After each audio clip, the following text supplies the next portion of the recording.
ખેડબ્રહ્મા તાલુકાના વર્તોલ રોડ પર આવેલ ચીખલી ગામે ઘઉંના ભૂકામાં એટલે કે હુસેલના ઢગલામાં અચાનક કોઈ કારણોસર આગ લાગતા હુસેલીનો ઢગલા બળીને ખાખ થઈ ગયા.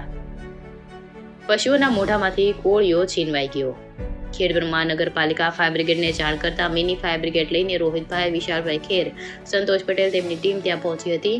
જાણ કરતા તાત્કાલિક ફાયર બ્રિગેડના જવાનો આવીને આગને કાબૂમાં કરી. આ બાબતે પંચાયતમાં પણ જાણ કરવામાં આવી હતી તેમજ તલાટી દ્વારા આગળની તપાસ કરવામાં આવી. માહિતી મુજબ ચીખલી રોડ પર ખેતરના માલિક મહેન્દ્રભાઈ તરાળના 3 ઢગલા બળીને ખાખ થઈ ગયા હતા.